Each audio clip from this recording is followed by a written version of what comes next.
Good afternoon, West Avenue family. Hey, this is Mr. Knox again, and I thank you for tuning in for things that we talk about, how to become a great teacher, and some things that we've looked at over last week into this week, of course, of parents. Thank you so much for structuring things at home, that you guys are doing a great job. I talked to many parents yesterday on the phone. I have so many people, parents talking about, they're getting on our last nerves at times, but that you continue to stay strong in this as we have a couple more weeks left, and hopefully that it'll end soon with the governor's words later this week. We'll see what happens, but of course, structuring it, we as teachers, and so your parents you're the best teacher for your students, and I'm so glad that you share them with us as parents, as educators, and parents share their students with us.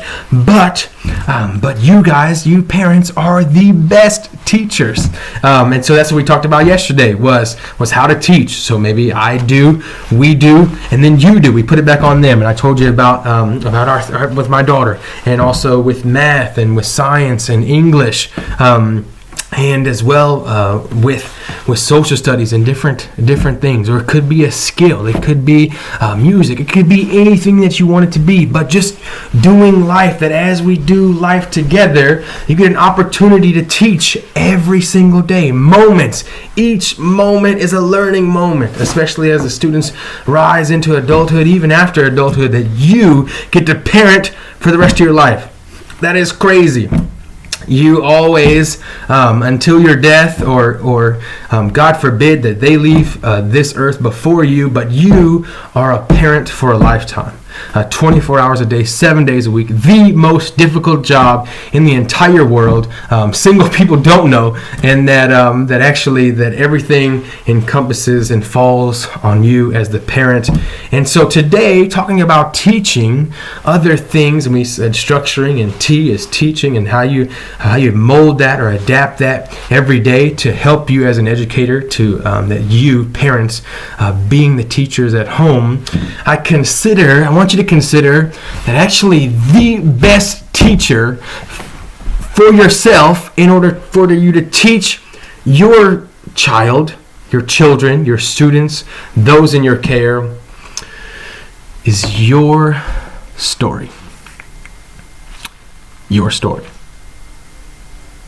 But if you think about that as many different cultures, but if we say, people that read the Bible, that reading the Bible has many stories, and we can learn a lot from people's stories, or Native American culture, oral tradition, and even and that they pass down stories orally to generation after generation after generation. And I think that we kind of lose that as a people, and as Americans, searching out stories and hearing stories and listening to the older generation. And I talked about that yesterday, that we learning, whether it be trial and error, through books, through videos, through even stories, that your story is hugely beneficial to how you parent, to how you lead your children into adulthood. That your story is the best teacher. Did you hear that? Your story is the best teacher. So, starting us off, consider your story. Think about your story. How you were raised. Things and experiences that you did to become who you are today. And I believe that God Himself intersects all these things to help out our children. He puts us directly in paths with people around us, that our stories kind of intertwine and connect, and then it just shows how big He is, but also things that can be shared verbally in our experiences to make an impact for children to become adults, or make an impact on adults and all of us improving as a society to become better people. So think of your story. I'm going to start off that me personally, I look back on my life, and I was a spoiled brat. I'm so grateful my parents wanted to give me everything, and looking back, thank you, parents. My mom has joined this channel, but I don't know that was a good thing. I don't. I see, unfortunately, in my field, I see many students, both ends of the gamut, that we as parents want to try to give our students the best, and we want to do that. But sometimes it actually becomes a fault, that it becomes a negative, that it can become, unfortunately, an enabler. That students can figure out ways to manipulate the system, that they figure out that sometimes they can just get this reward, and they just give you lip service, and they just do it temporarily. They don't really mean it, or it's not in their heart. It's not in their heart at all, but actually they just do things to get what they want, or somehow manipulate you, so they become in control, which shouldn't be the case. So me, I reflect on that as an adult, that I was just spoiled, and I love my parents deeply. I'm so grateful for them, but I really had a lot of pride. I had a lot of disrespect for authority. I had a lot of thinking that I'm the best, and it's only about me, and my life's about me instead of serving others. And there's so many things that just kind of went around in my mind for so long that even, I remember where and don't get me wrong, my parents spanked me, but I remember one time at my grandfather's house that I was spanked by him, and he had to do it on his house, his rules, and that my parents didn't respond fast enough, and so he decided to take care of what needed to be taken care of, and I remember this exactly right, because I got spanked, and then I just literally, after I got spanked, I turned around and looked at him, and I said, "That didn't hurt." And he looked at me and he said, "I'm going to make it hurt." And he chased me around that house until he got a hold of me and got me real good. But I had just this disrespect of authority, this defiance, this just welled up. It was in my heart. And I didn't regard others as more important than myself, or I didn't even care about my elders or respect them, or even coming down to teachers. And I remember my kindergarten teacher drugged me by the ear down to the principal's office. There's so many things in my life that I realized, by God's grace, I'm so thankful that I'm here today, but that I didn't have respect of authority. And so I get to use that day in and day out. I get to see students that don't have respect for authority. I get to see that they are trying to figure out the boundaries of how far they can go, that they are trying to push the limits of what is okay and acceptable, or versus what is wrong. And if no one intercedes, if nobody literally, as they're headed this direction, if nobody bucks up against that, or stands strong or stands firm against that, then unfortunately that child may make choices that are dangerous or not safe, or doing things that may harm others, that if we don't, as parents, intersect right in the middle of what they're doing, if we don't intercede, and it's exhausting. I'm going to tell you, it's tiring day in and day out. To be there in the midst of all the correction that needs to be done. And it's small gains over time, but it has to be consistent. The word is consistent. That's what it has to be. And we as teachers, we have to do the same thing day in and day out. Consistently hold the expectations that we have in place, hold them accountable for what they have to do in our classroom, or in our hallways, or our cafeterias, or our libraries, or our playground, wherever they are. We have to hold them to the expectation that we have set. We've taught that, we've shown them, we've practiced it, and then when they mess up, we hold them accountable. There's a consequence. There is some reinforcer there to motivate them to do it right the next time. And what's amazing is that we give them another chance.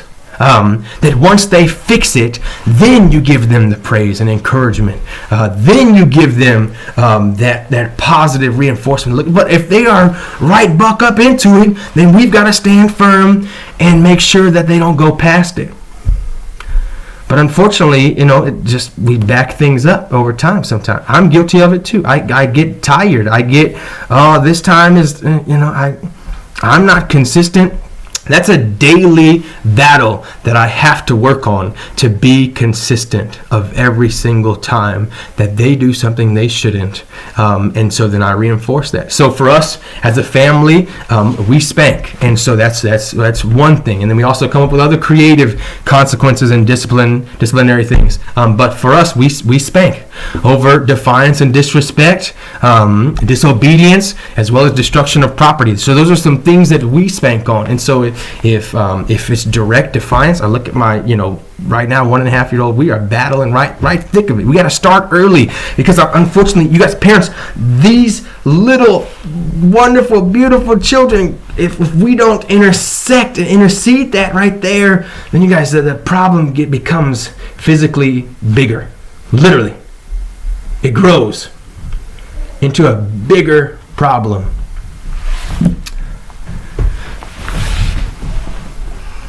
Your story. Think of your life, of experiences that you went through. I tell you, I'm grateful for my parents, my grandfathers in particular, my kindergarten teacher, other teachers in my life. I think of so many people that guided me back on the path that was right.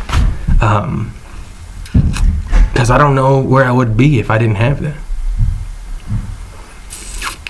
I'm not saying that I'm the best and I turned out perfect. Not at all. But if I didn't have that, man, where would I be? I mean, I could be in jail. I could be dead right now. I mean, there's so many things that could happen. But consistency is key. That you say what you mean and you mean what you say.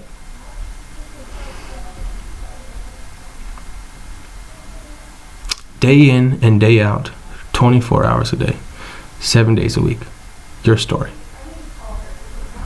And you get to direct the children and being transparent about it. That's huge.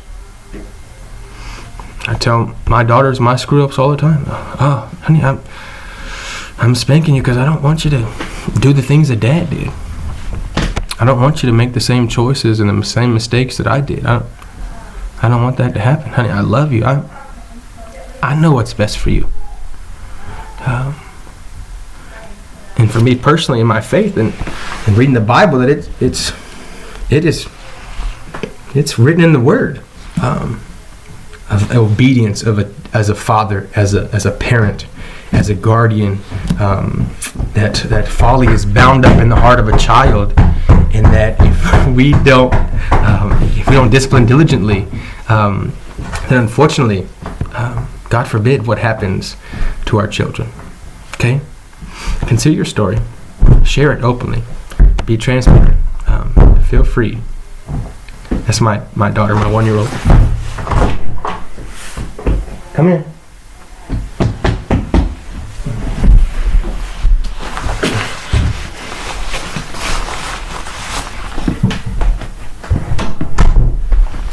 In order for her to be successful, can you say hi? In order for her to be successful, then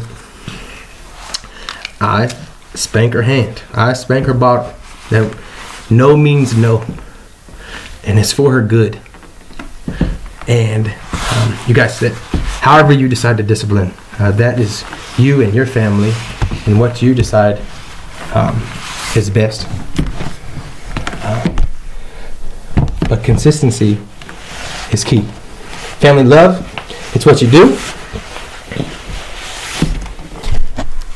Love is what you do. Say, excuse me. Love is what you do. As well as also, I want to encourage you that we live to please Him. Let's not just say it, let's do it. Let's not just hear it, let's do it. And maybe be quick to listen, slow to speak, and slow to become angry. You guys have a wonderful Tuesday.